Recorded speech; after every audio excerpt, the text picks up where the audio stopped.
Okay, we're going to touch on something important today. Something that continues to build on the way we've been learning and will have broader implications and considerations. So let's grab that. I'll give you the page in a minute. Hi, honey. Good morning. Good morning, bro.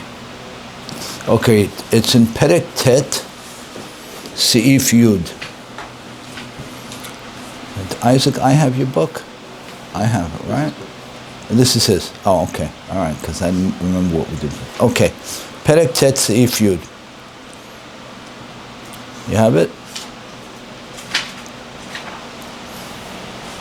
Em shesivta libna, a mother who demanded of her son, shelo yaseh b'leilot le'esof tzedakah mehamat sakana. What's the case? She doesn't want her son to go out at night to collect tzedakah. Right. A mother does not want her son to go out at night to collect tzedakah, right? Because she's concerned that he's going to be hurt, right? So what's our consideration here? Our consideration is sa'ad, which, as we've said, is not in the strict constructs. Good morning, Sion. How are you? Sa'ad is not in the strict black and white constructs of Kibud Avayim, which, as we've noted, are food, drink, shelter, transport, basic needs. The mother, Sion, the mother told her son, I don't want you going out at night collecting tzedakah because it's dangerous. I feel it's dangerous and I'm concerned.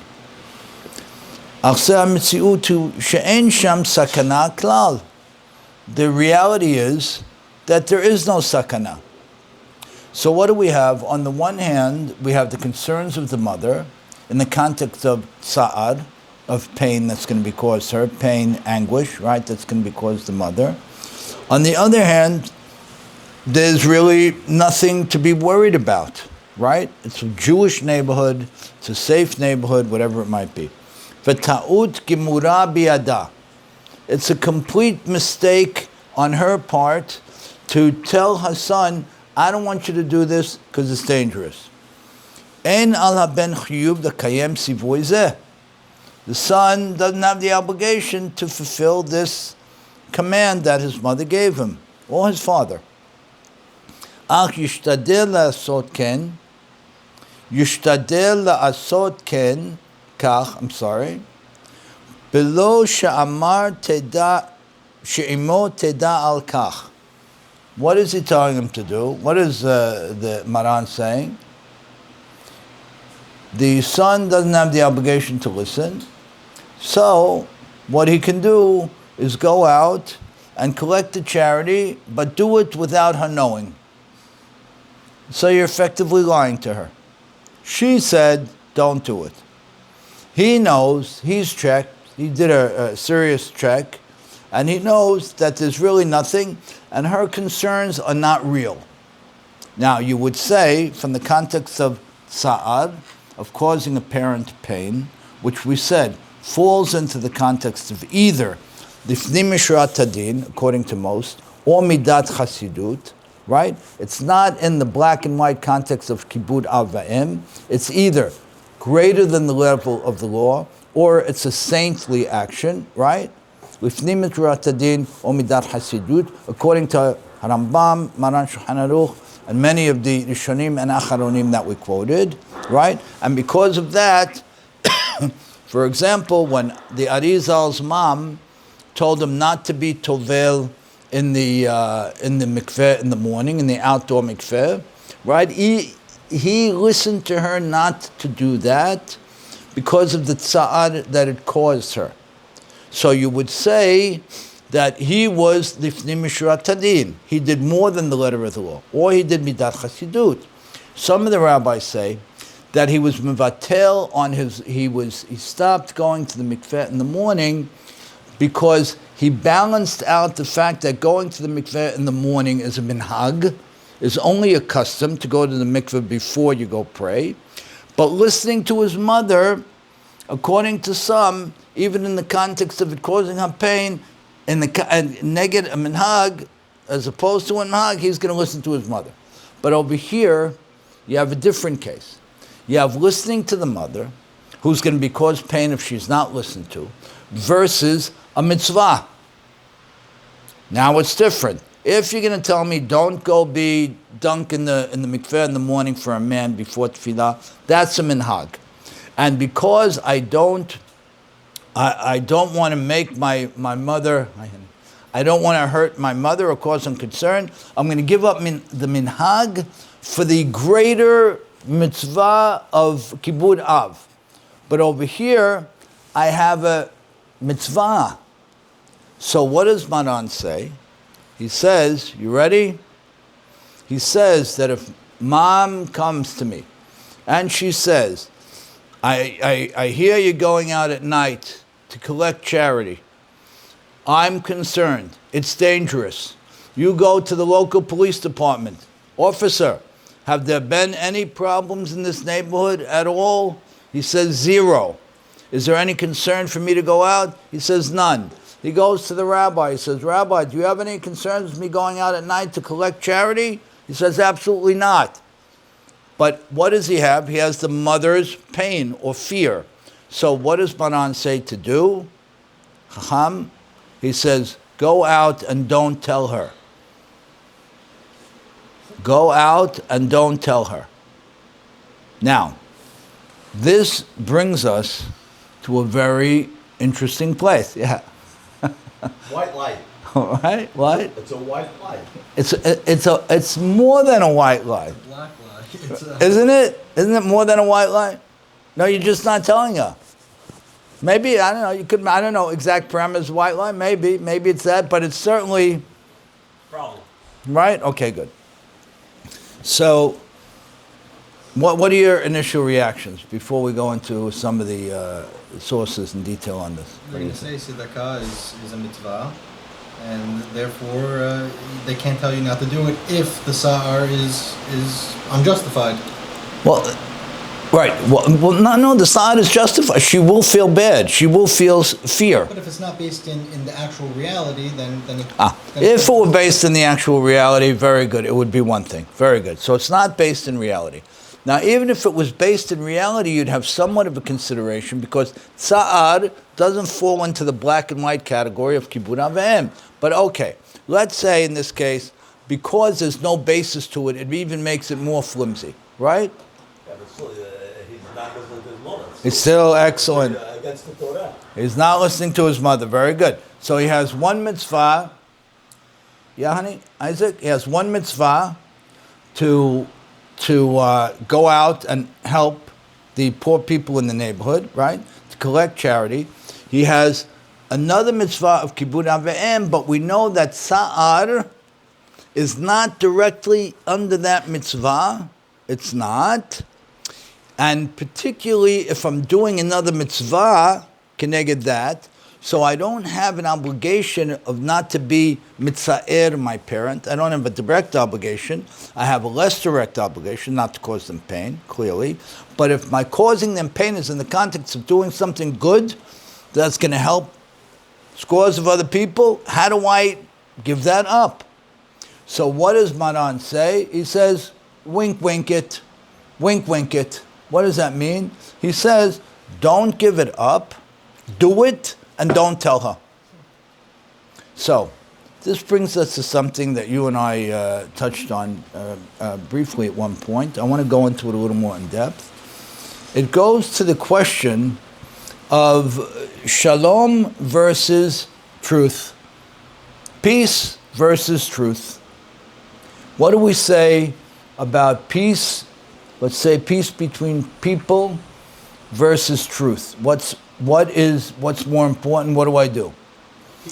I can make peace between people and lie to get them back together, or I could stick by the truth and they will not be together. What do? We lie. It's black and white. Nothing to talk about. So if I can bring two people together or fix a situation, or I can stick by the absolute truth, I opt for bringing two people together. I had a class once with handful of coaches from our community. And I told them that from a Torah perspective, peace is more important than truth. And a person's well-being is more important than truth. And therefore, I told them that the appropriate thing to do is to tell a person a good thing about himself, even if it's not fully realized yet. He's not fully there. He's 20%, 50% there. So what? He has that capacity, right? If a person has a certain capacity, you could tell them, you know what, you're only 50% there. You got a long way to go. Or you're only 20% there. I don't know if you're going to get there, which would be the truth, the hardcore truth, and nothing but the truth, which is the Western perspective. You know, we say it like it is. Or you think about, I'm helping this person build or rebuild, and therefore I'm going to highlight the fact that he does have that capacity, that he has shown that possibility. Now, is that absolutely true before in action in the moment? No. So what? So what? You're talking about a human being here. The human being is more important than the truth. That's a fact, and that's the halacha. Let's look at a few cases in point. We're in Parashat Vayera, Perek Yudchet, Pasuk Yudbet, where the angel men come to. You want to see it inside? Beautiful. Here, gentlemen. Okay, it's Bereshit Vayera, Yudchet Yudbet. The angel men come to Sarah and Abraham, and they seek out Sarah. She's in the tent, as we know, and Abraham summons her, and they tell her that that she hears that Shov ashuv alecha ke'et chaya, Perek Yudchet, Pasuk Yod, Shov ashuv alecha ke'et chaya, v'hinei ben Sarah ishtecha, v'Sarah shomad petach ha'ohel, v'hu acharav. She hears at the door of the ohel. You have a page in there? What page is it? 46. Huh? 46. 46. Great. 42. 42? Okay. ושרה שומעת פתח האוהל והוא אחריו. ואברהם ושרה זקנים בה בימים, חדל להיות לשרה אורח כנשים. Okay, there's a good amount of back and forth on that in the Gemara in terms of what that actually said about Sarah or didn't, but we'll touch on that briefly in a few minutes. But Titzchak Sarah b'kidba. Sarah laughs inside, and she says to herself, Achare bloti haitali edna va'adoni zaken. She says, based on some of the Mefarshim, I'm looking at myself now, I've been given back my youth. That's how some of the Mefarshim explain these words. I've been given back my youth. And therefore, if the angel says, I can have a baby, my innards have been replaced, my skin has been tightened, I'm ready to go, I can do it. But Adoni, my husband, it's over for him, too late for him. He's where I was yesterday, because I was miraculously transformed and made younger. Right? Very clear.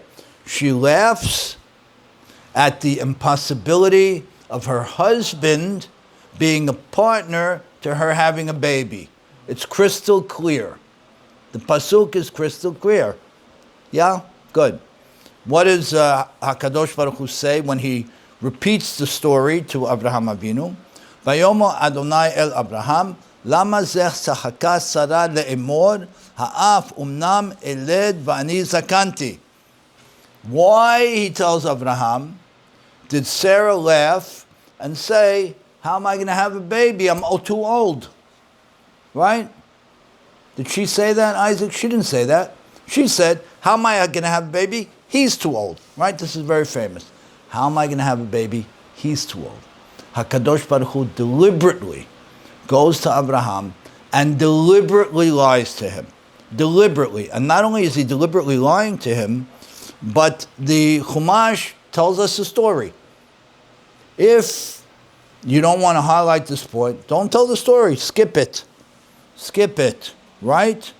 So we look in the Torah Tmimah here, which brings from Baba Metzia, Daf Pei Zayin Amud Rishon, Vani Zakanti, Tana Devei Rabbi Yishmael, Gadol HaShalom.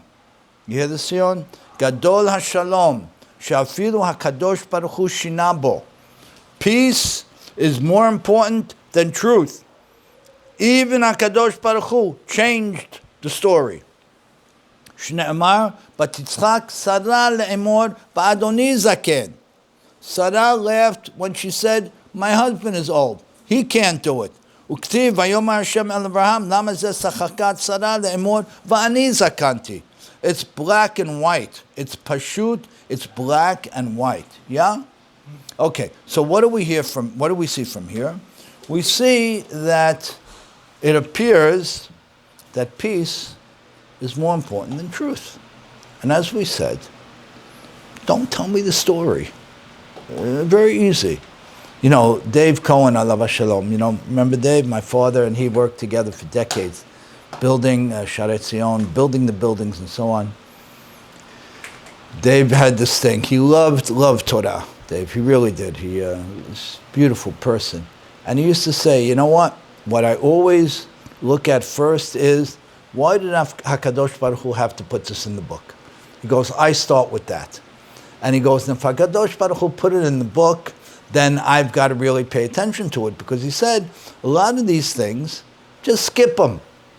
But if HaKadosh Baruch Hu put it in, you know, the whole litany of Yaakov Avinu's actions, skip it. No, we're going to put it in. Because we have something very important to teach. So over here, the Torah goes out of its way to say that Sarah said something, HaKadosh Baruch Hu lied to Avraham Avinu and said something else. The Gemara and Baba Metzia says, of course it's the right thing to do. What are you even questioning? And the reason that it's brought and that it's told is that we should know that peace and the well-being, the emotional well-being of a human being is more important than truth. And if a parent doesn't know this, he will fail. If a spouse doesn't know this, he will fail. He will simply fail. Now, we don't go on lying forever. Of course not. But is a person's emotional state more important than the black and white truth? The truth, the whole truth, nothing but the truth? Of course it is. I took a look at the Maharsha, the Ramban, and they echo the same things. That shalom is greater than emet. Look at Rashi a minute in your Chumashin. Ha'af omnam. Hagam emet eled v'ani zakanti. Shina ha'katub mipnei ha'shalom. Hamoded, what does that mean? Shina, Ovadia. Shina ha'katub mipnei ha'shalom. Meaning what? They change the language for shalom. Right. Sharei hi amra v'adoni zaken. Beautiful. Good. Now, what do we say? We don't see it beferush in the Chumash, but where do we say that there was a person of the greatest of greats who also spent a good portion of his life doing just this? Who do we say acted this way for most of his leadership, in most of his leadership role? He acted this way. Aaron HaKohen, right? He was Ohev Shalom. Tell me he was a Baal Shalom. Ohev Shalom, our rabbis Doresh, that he loved Shalom to the point where he told Reuven, you know, Shimon really, really cares about you. He really does. He really never meant to say those things. He was just caught in a moment. Meantime, Shimon hates Reuven's guts. He hates his guts. Then he go over to Shimon and say, you know what, did you know how Reuven said all those beautiful things about you to Levi, Yehuda, and the company? You didn't know about all those beautiful things he said about you? He never said a word. You can't stand the guy. Right? This is what we do. Good? Now, so if we jump back, we're going to do one more lesser known source.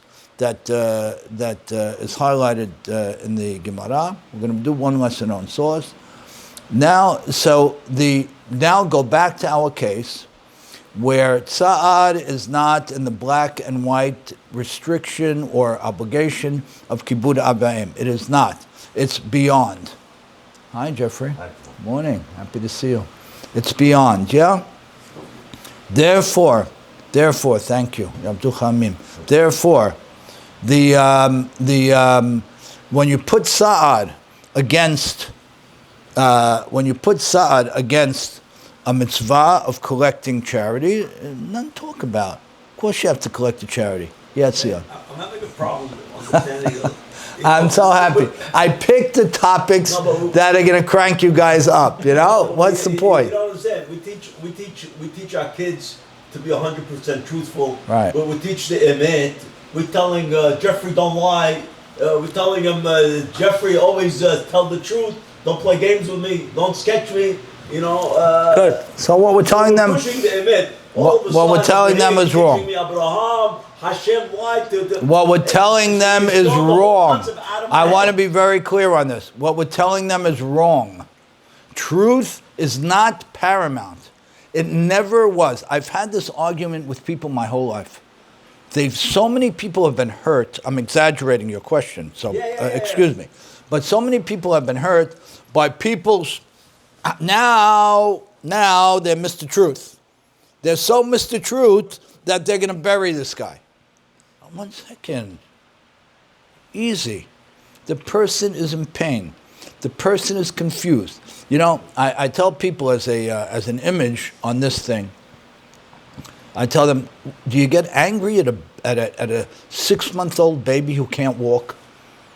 Do you get angry at a 6-month-old baby? No, because the baby can't walk. You could scream all you want. You could push all you want. They can't walk. Sometimes a person is in a place where they can't get to the truth.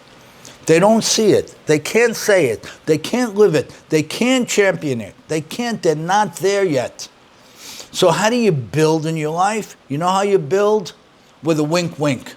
And don't tell me this is a white lie. Stop. It's a red lie. It's a black and white lie. It's right out there. And if a leader, if a father, if a grandfather, if a teacher doesn't know how to lie, he is an unadulterated failure. Wow. It's just that simple. You're throwing the whole thing out of Okay, line. what are we doing here? You're throwing the Why are whole we thing. hanging out in the bridal room at 7 o'clock in the You're morning? throwing the whole thing out of the thing because we're not teaching, you say Listen, something that does this that's mean... contradictory to the... Good, I'm happy. Does this mean that we go in a business deal and we misstate something? Never. Does it mean that we exaggerate? No. Does it mean that we oversell? Of course not. That's not what we're talking about. And we have to be very clear on that. It's an exciting halachic discussion on what is considered selling and what's considered overselling, right? I want to pitch the deal. I want to buy the building. I want to bring this guy on to work for me, right? What's considered selling or recruiting and what's considered misleading? Different conversation. But I'm not talking about that context. Right? I'm talking about the context of human relations. Yeah. Is there any other area in life that we're allowed to touch on the truth, edge on the truth a little bit? Or is it specific to shalom? No. Shalom is the biggest word there is. Shalom is paramount. It's paramount. Great, Jeffrey. Shalom's the biggest word there is. How do you see that Hashem lied to Abraham? Okay, so you know something? Dear Sion, please read the two psukim. Please read Pasuk Yud Bet and read Pasuk Yud Gimel, English, Hebrew, whatever you want. Go, Chabod. Yeah, okay. So you bet. Read it in English. Go ahead. This is a Hebrew book. I'll read it in Hebrew. Good, better. Go. So you bet. ויצחק שרה בקרבה לאמור אחרי בלותי הייתה לי Edna. ואדוני זקן. Adoni Zaken. The rabbis explain what happened. She was miraculously made younger. Let's say You don't go that. It doesn't a matter. fact? Is that a fact? That's a fact. We hold that to be a fact. Very exciting Now what? conversation. That Her innards were remade. Her skin was remade. The whole thing. But let's say we're going to explain those words differently. Hard words to explain. But let's say we're going to explain those words differently. Leave that on the side for now, yeah? You with me? Yeah. Leave that on the side for now. What did she say? Adoni Zaken. Yeah, my husband is old. My man. He ain't having no kids. Right, he's an old man. She didn't say, I'm not having no kids. Right. Is that crystal clear or no? She became young and he didn't. That's right. Very good. And even if she didn't become young, which we hold that she did, even if she didn't become young, who does Sarah call out for the joke, this thing that she's laughing about? Right. The old guy over there. Right. Very good. Read the next pasuk. Okay. ויאמר אדוני אל אברהם, למה זה שחקת Sachaka Sarah. But the Beautiful. crazy thing is, she's been barren her whole life, not him. He had kid with the other one. Good. So, Very nice. Beautiful. Very nice. How does HaKadosh Baruch Hu repeat the story, Jeffrey? To Abraham Avinu, what does he repeat the story? She says she's too old. She's too old. Sion, you want to read it any differently? Tell me how you can read that differently. No, okay, You she's can't. There's no wiggle room here. Zero. Chacham. No? Well, also, like, Huh? how is that Huh? peaceful? No wiggle room. Now, this man with his fantastic brain, he is the king of wiggle room. Is there any wiggle room here? Zero. First. That's a first. Is that a first? I got him. That's a first. All right. Here is no Very nice. uncertain This is big. This is a big deal. Mark the day in the calendar. This is a big deal. This is great. Yeah. Go on. This lie is, to me, like, to get Abraham, like, upset. It's not for peace. Why would you get him upset? Remember she said she doesn't believe, like, that she could get pregnant, that she's doubting me. Okay, listen.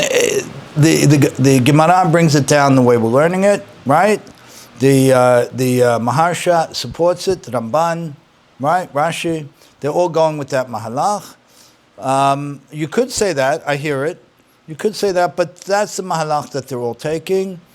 And they reference Aharon HaKohen as well.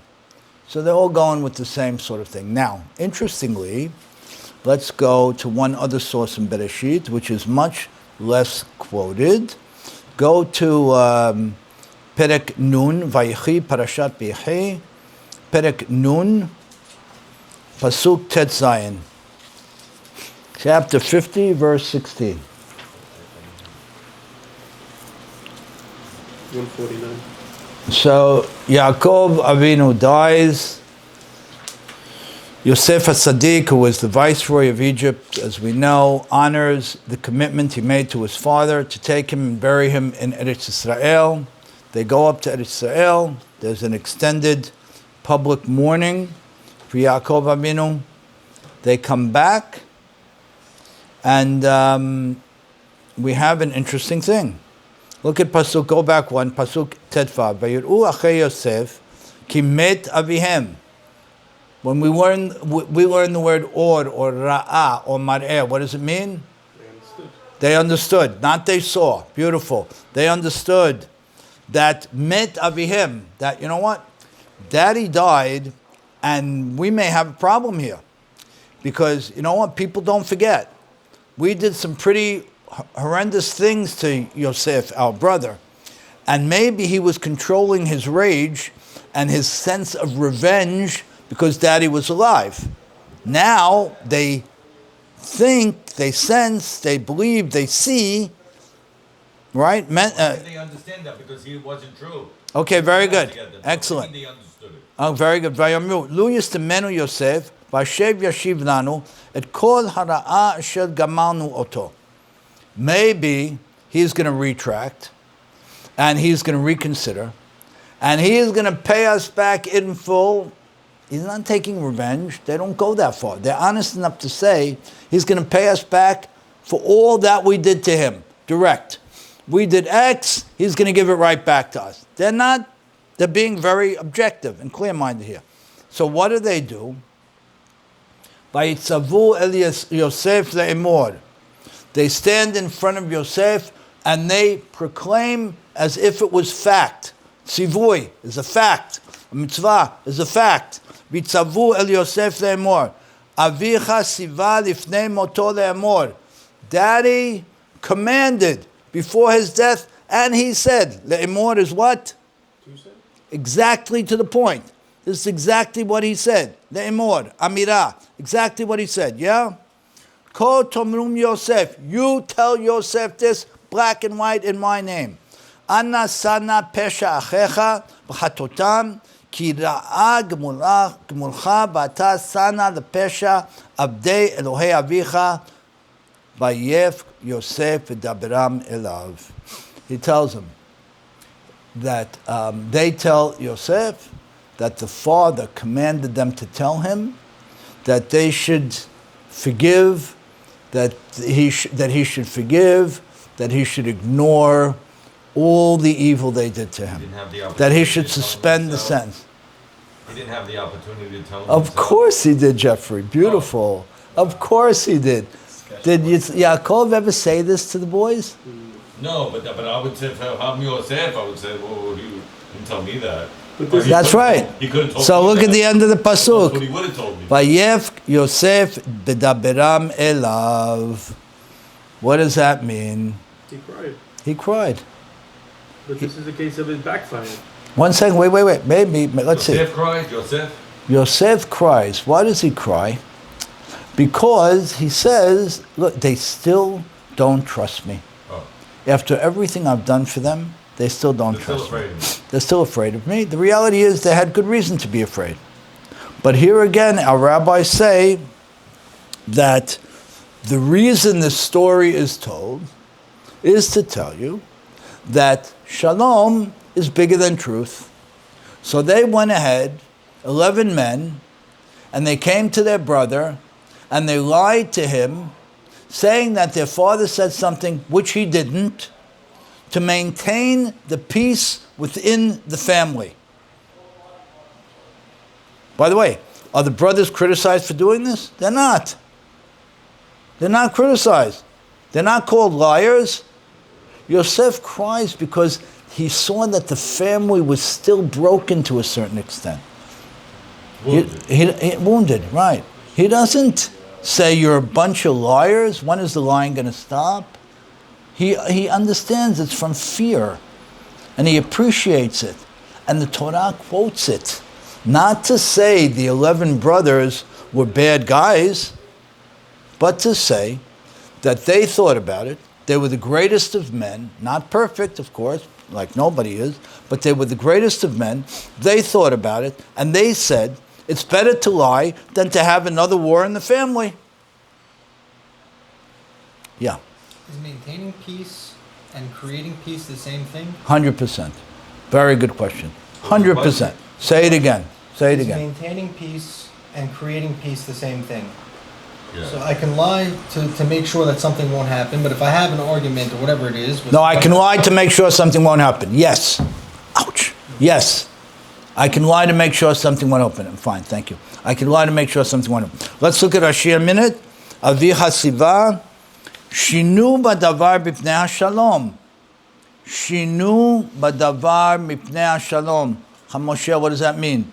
He changed the wording for peace. For peace. Ki lo tziva Yaakov ken. Yaakov never commanded this. Shelo nechshad Yosef But be'enav. still, it has to be necessary. Okay. It's necessary for what reason, Jeffrey?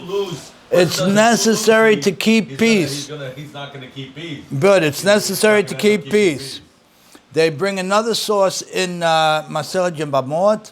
I'm going to read it to you from the Torah Tamima. Avicha tziva.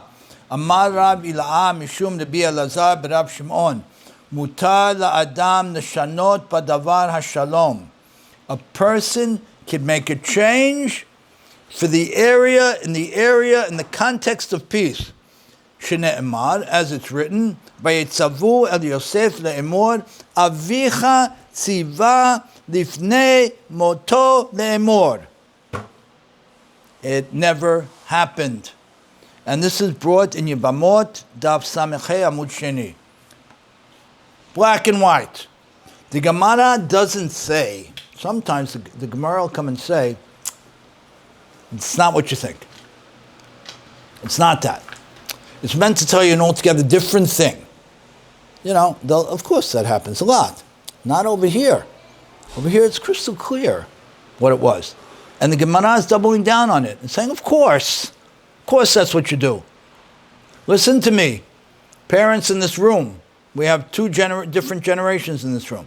You've never lied to your child to make him feel better about himself? You have? How could you lie? You know why? No, the opposite. The opposite, Sion. The opposite. You did what a father is supposed to do. Do you ever put your eyes down and not notice something that's flagrant? Why? Because he's not ready to hear it yet. Didn't we say on Tisha B'Av in one of the classes that we taught that Ocheach Tochiach is the absolute mandate of our time to end Tisha B'Av? Yes. But Ocheach Tochiach has to be appropriate and timely and thoughtful and considerate of everything that will come from it. And if it ain't, then you don't do it until it's the right time and the right words and the right delivery. Good. I'm going to read you something from the Bi'ur of the Torah T'mimah, where he brings a background on what he writes. He says, B'Gemara Kan, he's talking about Yevamot, Muvu'ad Degam Mitzvah Hi L'Shanot Mitnei Shalom. What do we say? It's not only allowed, it's a commandment. You have to do it. Same way you can't eat meat and milk. You have to change the truth for peace. And then he brings the Tosafot in Baba Metzia, Daf Kaf Gimel Amud Bet. He brings the Tosafot, we'll go into that another time. And then he continues here, Rav Shalomar, Mishum. Rodef Shalom, it's part of it, Rodef Shalom. Yes. He continues, Rav Shalomar, Mishum de Be'emet, מהאחים בעצמם אין ראיה מוכרחת ומותר לשנות פני השלום, יש לומר, דהם חששו לסכנת נפשות, שימקום יוסף מהם. Good, here's a pushback, I want to share it with you. במקום סכנה אין חידוש ומותר לשנות. אבל בספרה התורה דבר זה, אף על פי שבאמת ידוע שלא עלה עליו יוסף, כל רעיון נקמה, שמע מינה שבא זה להורות שמותר לשנות מפני השלום. He brings a pushback opinion that says like this. Maybe the reason the Torah is telling you this story here is to tell you that in a case of danger, you can lie. In a case of danger, you can lie. Okay, like David did when he was running away from one of his sons, right? And he lies and he's megamgem and he makes like he's delirious or dysfunctional, whatever it might be. In a case of danger, you could lie. He says, in a case of danger, to save a life. Isn't the classic case where there's like 3 cases where if someone's pointing a gun to your head, I can't eat non-kosher? No. To do cardinal sins is something else. Cardinal sins is something else. Cardinal sins in public is something else. Cardinal sins in public are yareg v'al ya'avor, that's unique. But that's cardinal sins, 3 things, and only those, and only in public, and only under certain circumstances. I mean, only in public you can shoot somebody in private? The guy tells you kill this guy? It's not for today. It's not for today. I don't want to go there today, but for now, let's hold with this. You might say here in this case, if you want to debunk this example as well, you might say that they had a real fear of revenge. They had a real fear of revenge. And because they had a fear of revenge, they were allowed to lie.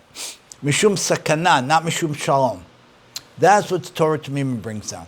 He says that I don't know if this example is as good as the first one, because you might say that in this case, the reason they lied was not to maintain the peace or to deepen the peace. The reason they lied was to avoid the revenge. But the Torah T'mimah then goes back and pushes back on that thing and says, but there was no signs that Yaakov ever wanted to hurt them, ever. So, excuse me. that Yosef ever wanted to hurt them. There was never a sign from Yosef in the 17 years that they were all there together that Yosef had any inclination to hurt them. Maybe they were projecting for themselves. Okay, they clearly were, Jeffrey. Excellent, they clearly were, right? But what they did is they lied to keep the peace. What peace, Rabbi? He Huh? broke his heart. He was crying after because he didn't trust his own brothers. Or That's he right. knew his brothers didn't trust him. He knew his brothers didn't trust him. Still Yeah. Sahar. Yeah. And if you lie to your mom about going at night, and it's the most obvious lie ever, and she knows, now you're giving her double tzar. Very good, excellent. So if you're going to lie, you better cover your tracks.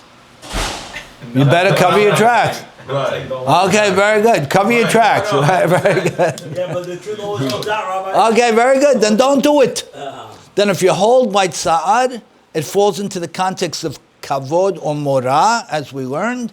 If you hold that Sa'ad, that causing pain to a parent, comes under the context of either weightiness or awe, then don't do it. Like Sefer HaCharedim says, don't do it. On the other hand, if you hold like Harambam and Shulchan Aruch, which say it's more constricted, right? And Sa'ad doesn't fall inside, but you're going to hold that I'm going to go greater than the level of the law, or midat chasidut, don't do it. But if you hold like the black and white, Shulchan Aruch says that it doesn't mention pain, emotional pain, in the context of honoring or being in awe of a parent, and therefore I can do it. Over here, Maran is saying it's a mitzvah, so you can't not do it, but let's try and protect mom from it, from the fear and from the pain. So tell her that you didn't do it. But how does a child balance that with the parent? Meaning, how far does the advice of a parent go and weigh on the child? Also, if he did something negative, now he wants to skirt the truth to avoid causing pain to the parent. Fantastic question. The further rebuke or advice That's a fantastic the parent will question. give the child is needed to the child. That's a fantastic question. Does a child have the right to lie in a stam case, right? A child did something wrong, right? A child did something wrong. The child reasons, the child is 42, let's say. No, he's not a kid, he's an adult. The child reasons that telling my parent the whole story will cause my parent pain. As opposed to what? Shalom? What do you mean? As opposed to what? don't tell them the whole story. Like in our case, don't tell the parent that you went out collecting the charity. And when they throw that gala event in your honor for collecting all this money for charity, okay, you have to deal with it. But in the meantime, it says don't do it, don't tell them. So Eddie's question is, well, does the child have the right to be selectively truthful? And it appears from here that the answer is yes.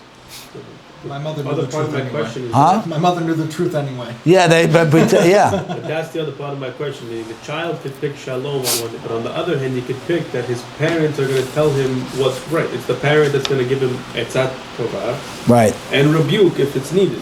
Yes. But if the child skirts this opportunity now, he's never going to get tochecha. If you have a 42-year-old and a 45-year-old, and they're Right. two brothers and they're fighting. Right. When they see their parents, they tell them they're on the best terms. They leave the parents' house, they're fighting. They now miss that chance for the father and mother to sit them down and make Could peace be. because they never had the tochecha. Could be. So that's why we have to be thoughtful. But here in the charity case, they did something right. Yeah. Maybe not if they did something wrong. Good. Then they should tell the parents. Okay, Look, so I we I have to messed up. weigh I it. did You know, this. I messed up. we have a classic case, kalana ab hasuda, right? Would you ever tell somebody that his bride is ugly? Would you? No. But she's ugly. Everybody says she's ugly, right? I'm exaggerating. I'm trying to be silly, so don't whatever. Would you ever tell anybody that? Why not? Isn't truth, and nothing but the truth? The answer is no. Of course not. I want to bring you a few other cases on this thing.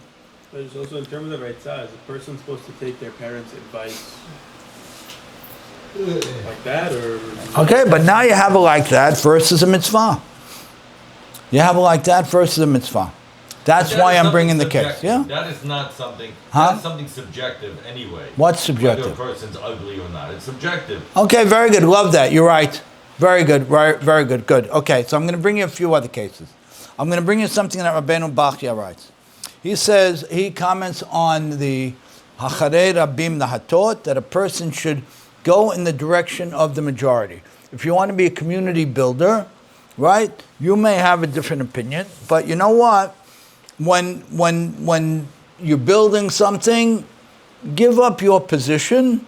Again, this is a bigger conversation, but I'm talking in general terms. Acharei Rabim Nahatot, go after the majority. And he brings a specific case. He says, Acharei kol machloket harov machriya. What does that mean? There's a dispute between the rabbis. The majority rules, right? Which means, kulam chayavim lalechet achar harov. There's 100 rabbis in the room. 51 rabbis feel that that chicken is really in the category of meat. I'm just making this up. And 49 rabbis feel that chicken is not in the category of meat because it's not meat. Right? This was a long back and forth back in the day. Right? It's really not meat. Foul. Right? And what about fish? Right. Why isn't fish meat and chicken fish? Because our rabbis decided what they decided. So let's say you had a case like that, and let's say it was 51-49. Let's just say. And the 51 wins, right?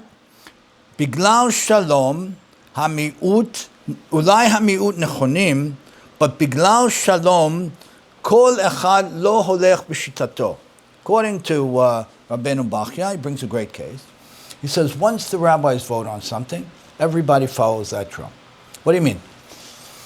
An hour ago, I felt that chicken has nothing to do with meat, and you should have your chicken cutlet with a heaping glass of milk. Because it's not meat. Poultry. But now, it's poultry, but now once the rabbis decided it is, now it is. And even though I was a dissenter, and I voted against it, and by the way, I'm a scientist, and I know that it ain't meat, let's just say, I have to go by that thing. So, Acharei Rabim Nahatot, the fundamental axiom of rabbinic law, also follows the Darkei Shalom. Because of Shalom, I'm going to give up on my truth. I hold unequivocally, to our example, that poultry is not meat. And I researched it, and I presented my claim in the Sanhedrin or the great rabbinical court, and I was voted down. Now I got to go against my truth. Let's give you one more, and we'll wrap. Wait, but they're not. Are they saying that poultry is meat, or are they saying poultry should be considered like meat? Halachically, it is meat. It's considered like meat. You can say it either way. Okay, very good. Excellent. Our rabbis bring down, right? Gam mevusas ala inyan shel shalom nifnei emet.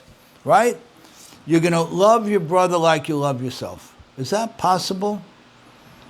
No. But why am I striving to something like that? That's a deoraita. Why? Because it's shouting the fact that peace comes before truth, peace comes before agreement. That's the way it works. And if the Torah is obligating me to love my neighbor, I can't possibly love my neighbor fully as I love myself, but to love my neighbor almost as I love myself, it means I've got to look past certain things, I got to ignore certain things, and I have to go with the preamble, with the priority of truth. And when it comes to parent-child relations, an astute parent is a parent who will not bring up every issue that minute, who will not throw something in the child's face that minute, who will be measured and careful. And from the child's perspective, the child has to be careful and sensitive that this is a mitzvah. It's not like tevilah before going to minyan. It's a black and white mitzvah. I can't give up a mitzvah. But my father is afraid, or my mom is worried, so what do? You do it, and you don't talk about it. Baruch Adonai Le'olam, Amen v'Amen.